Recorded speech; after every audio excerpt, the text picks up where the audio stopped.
सोचा कि उसका निराकरण अगर हो जाए तो हमारा भी जीवन उद्धार हो सकता है। यह तो सौभाग्य की बात है कि किसी को अच्छे गुरु मिलते हैं, किसी को जीवन में नहीं मिलते। दो संशय मेरे मन में आए हैं जो समाज के लिए समझने के लिए बहुत जरूरी है। एक तो संशय यह है कि जैसे अभी संत महात्माओं ने कहा कि नारी को अपने पति की सेवा करनी चाहिए, अपने पति में ध्यान रखना चाहिए। मैं गद्दी पर आसीन शिरोमणि संत महाराज जी से इस संशय को दूर कराना चाहूँगा कि क्या नारी भी भक्ति कर सकती है, उस ईश्वर की आराधना कर सकती है पतिव्रता होने के साथ साथ। दूसरा संशय मेरे मन में आया वो ये है कि अब सतयुग नहीं है, त्रेता भी नहीं है, द्वापर भी चला गया। जिस समय हम मानवता की बात करते थे, अब तो कलयुग आ गया है, कलयुग चल रहा है, कलयुग जाने वाला भी है। और इस कलयुग में बहुत सारी भ्रांतियां संसार में चल रही है। संसार का आदमी बिल्कुल भौतिक हो गया है। इस भौतिक जीवन में एक संशय बड़ा मन में रहता है। जैसा अभी संत महात्माओं की वाणी से हमने समझा कि हर मनुष्य को अपने माता पिता की सेवा करनी चाहिए। मैं ये समझता हूँ और ये सत्य भी है कि हर मनुष्य के उद्धार का पहला जो चरण है वो माँ बाप की माता पिता की सेवा करना ही है। लेकिन ऐसे कई आयाम जीवन में आते हैं कि माता पिता ही किसी बच्चे को नकार देते हैं तो सेवा कैसे करें। स्वार्थ हो सकता है दूसरे आदमी का, सामाजिक बदलाव हो सकता है, परिवार की सोच बदल सकती है, माँ बाप की सोच भी बदल सकती है। उस हालात में वो व्यक्ति क्या करे कि वो अपने माँ बाप की सेवा करे। धन्यवाद। तो 8 घंटा में तो कहने का आने होता है। अब चलेंगे जल्दी आ जाएंगे।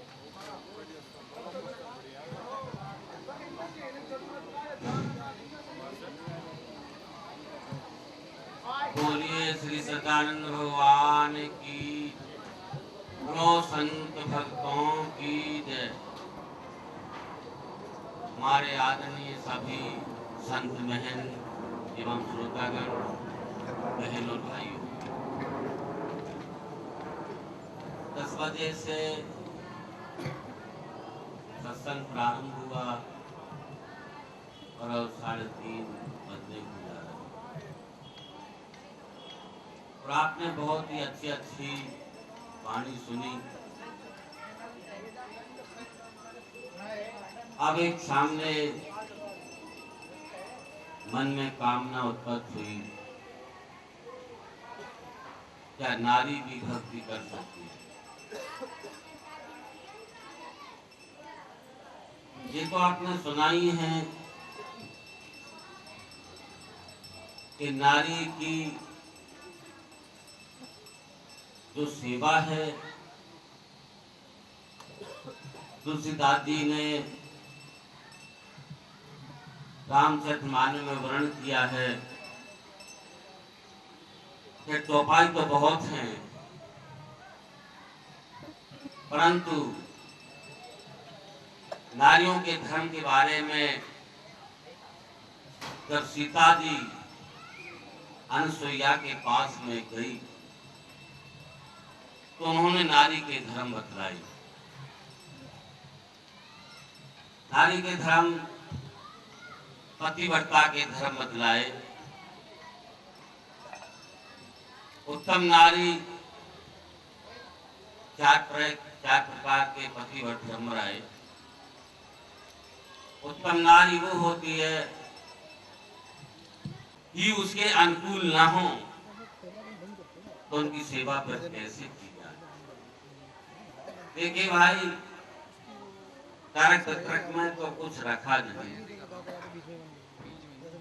वैसे फर्ज दोनों का है। माता पिता का भी फर्ज है अपनी संतान को यानी एक योग बनाना और उसे एक निर्भय बनाना, उसमें अच्छे संस्कार डालना और कुछ त्याग भी करें।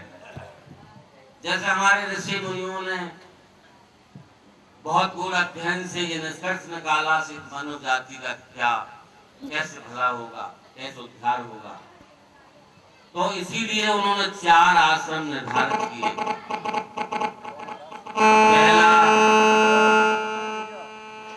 पहला बाल ब्रह्मचर्य आश्रम, दूसरा घर गृहस्थी आश्रम, तीसरा वानप्रस्थ आश्रम और चौथा संन्यास आश्रम। तो सबके अपने अपने कर्तव्य निर्धारित किए हैं। ब्रह्मचर्य का जो लक्ष्य बतलाया है वो 25 साल तानी ब्रह्मचर्य का पालन करना और विद्याओं का संचय करना। गृहस्थी का जो कर्तव्य बतलाया है वो अपने माँ बाप की सेवा करना, कोई अतिथि आ जाए उसकी सत्कार सेवा करना और अपने संतान को जिनका उन्होंने जन्म दिया है, जिनको जन्म दिया है, और फिर संतान का भी कर्तव्य है उनकी सेवा करना। इससे ज्यादा कोई और भाई तर्क नहीं हो सकती। अब आप कोई ये सभी संत बैठे हुए हैं, किसी के विचार में आवे तो और ज्यादा विश्लेषण कर दें, या आप संतुष्ट हो गए हों तो ठीक है, नहीं हो गए हों तो और मतलब है जी।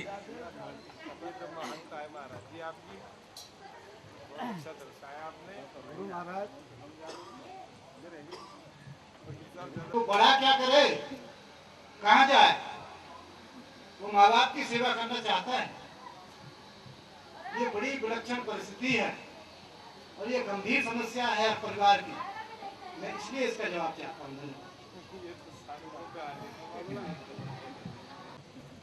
दूसरी बात देखिए,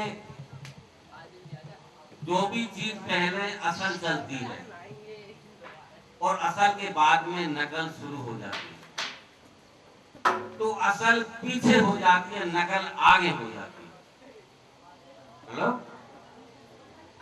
असल तो पीछे हो जाती है, नकल आगे हो जाती है, और नकल की ही ज्यादा बिक्री होती है, असल की कम होती है। इसलिए वैसे मैं मानता हूँ आज के युग में वैसे तो ये संत जो स्वरूप है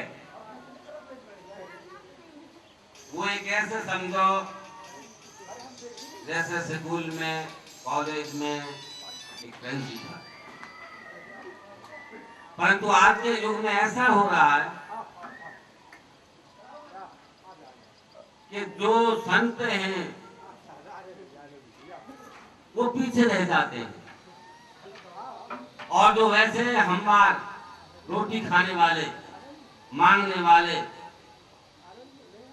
वो आगे आगे चलते हैं और जनता को गुमराह करते हैं। अगर मैं समझता हूँ, दुनिया कहती है कि भाई काले कोट वाले से बचिए। अतीत में जाइए, बहुत तो लोग ये कह करके सब्र ले लेते हैं, संतोष ले लेते हैं कि भाई कलयुग करवा रहा है। मैं आपसे पूछता हूं कि आज शनिचर है, जो आज अनैतिक काम करेगा, किसी की क्षति करेगा और वो उसको पीटेगा, और वो पिटने वाला यूं कहे कि आदमी का शनिचर चढ़ गया, तो जिस काम को आज शनिचर को कर रहा बुध को करेगा, बुध नहीं मारेगा। समय की नाप है, हम इतने भ्रमित हो गए हैं। काम मैं दुखी ना काबू करे, दुख से निकल जाए, और समदृष्टि धीरे सदा गुण सातों पाए, दोनों को मिला के बना दिया सत सत। इन शब्दों का अगर पालना करता है वो सत्संग जाने का अधिकारी है। या दूसरे शब्दों में यूँ कहूँ कि सत्यचित आनंद की प्राप्ति को ही सत्संग कहते हैं, और तीसरे शब्दों में यूँ कहते हैं जहाँ अच्छे गुणों का संगठन है वो सत्संग है। और ज्ञान यानी गुणों में गुणों का भास प्रतीत हो, और जो उसका जो कर तुम अनुभव कहलाना ही ज्ञान होता है। सत्संग में 3 प्रकार के आदमी होते हैं, श्रोता, सारोता, श्रोता।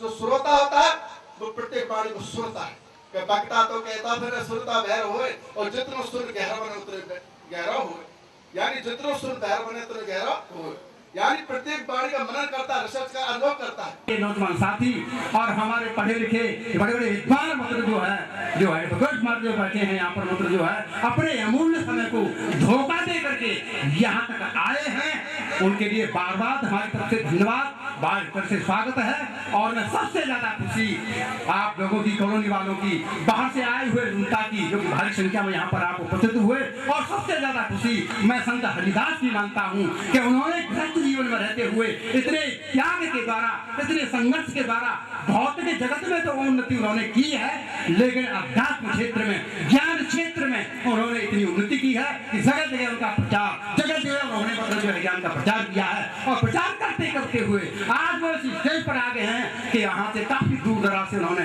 काफी संत महंतों को, काफी जिज्ञासु व्यक्तियों को यहाँ पर मतलब जो है और एक बहुत बड़े मतलब जो है प्रोग्राम के रूप में यहाँ पर एकत्रित किया है। सबसे ज्यादा खुशी तो मैं हरिदास संत की मानता हूँ, और उनका बहुत प्रयास जारी है, और उस लक्ष्य पर लाने के लिए, उस रास्ते पर लाने के लिए उनका बहुत ही बड़ा प्रयास है। और यहाँ तक है कि जब तक जीते रहेंगे वो इस कार्य को मतलब आगे के लिए बढ़ाते रहेंगे, चलाते रहेंगे, और जीवों को मतलब हम रास्ते पे खा करके सत्य के मार्ग पर लाते रहेंगे। तो इन्हीं शब्दों के साथ मेरा कहने का मतलब ज्यादा ना कहते हुए हमें उस अध्यात्म प्रक्रिया की जरूरत है और सच्चे सदगुरु की जरूरत है। आज हम गुरु गुरु तो चिल्लाते हैं, हाय गुरु हाय गुरु हाय गुरु, लेकिन गुरु क्या बड़ा है? गुरु और सदगुरु में फर्क होता है। गुरु कहते हैं जो अंधकार से प्रकाश की तरफ ले जाता है उसे गुरु कहते हैं। सदगुरु कहते हैं जो उस सत्य का हमारे ही अंदर प्रैक्टिकल करा दे। कब? दीक्षा के समय ही, एट ए टाइम ही, उसी वक्त उसका हमारे अंदर ही प्रैक्टिकल करा दे, साक्षात करा दे, दर्शन करा दे, उसे सदगुरु कहते हैं। लेकिन गुरु गुरु में आज हमारे बड़े बड़े संतों ने भेद भी बता दिया है कि गुरु गुरु में भेद है भाई। गुरु गुरु में भाव और सोई गुरु तक बंदी जो शब्द बता देता, गुरु तो किया है देगा कौन? अंधेर को अंधा मिल जाएगा तो रास्ता कौन बताएगा? जाका डूबा याद रहा चेला निपट निरंध, दोनों डूबे धार में पड़ते जम के फन। इसलिए हमारे सच्चे संतों ने कह दिया कि सच्चा सदगुरु किया नहीं, तन सुनी अधूरी सीख और स्वामी रति का पहनकर घर घर मांगी। ऐसे गुरुओं से कोई फायदा नहीं है। मैं नहीं कह रहा हूँ, सहजो वाई ने कह दिया है कि गुरु गुरु का विश्व पुकारे। गुरु गुरु सारा संसार चिल्ला रहा है, गुरु गुरु का विश्व पुकारे। गुरु वही जो भ्रम निवारे, गुरु वही होता है जो शिष्य के बंधनों का, भ्रमों का, संशयों का नाश कर देता है। आगे कह दिया उन्होंने कि बहुत गुरु है इस जग माही, हरे द्रव्य दुख बंधन नाही, ताते प्रथम परीक्षा कीजिए, पीछे शिष्य हुई दीक्षा लीजिए, कामी कुटिल लालची होवे, उनको दूरी से तज दीवे। तो हमें सच्चे सदगुरु की जरूरत है। सच्चे सदगुरु के लिए मतलब जो है लक्षण भी हैं, गुण भी हैं, कर्म भी हैं, खानी बानी रहनी सहनी, ये 4 चीजें होती हैं। खानी कैसी होनी चाहिए, बानी कैसी होनी चाहिए, बानी के अंदर सरल शुद्ध भाषा सही होनी चाहिए, रस होना चाहिए, प्यार होना चाहिए, और रहनी सहनी, खानी बानी रहनी सहनी, उस कोटि का विचार और विवेक होना चाहिए, दया क्षमा धीर विचार। इन लक्षणों से जो परिपूर्ण होता है वही सदगुरु कहलाता है। एक टाइम दीक्षा के समय ही हमारे अंदर उस परमात्मा का, उस शक्ति का प्रैक्टिकल करा दे, साक्षात्कार करा दे, वही वास्तव में सच्चा सदगुरु है। इसीलिए अपने शब्दों को विराम देते हुए, बाकी और भी संत लोग बैठे हैं और एक बार देखो बोलेंगे, बोलिए सच्चिदानंद भगवान की।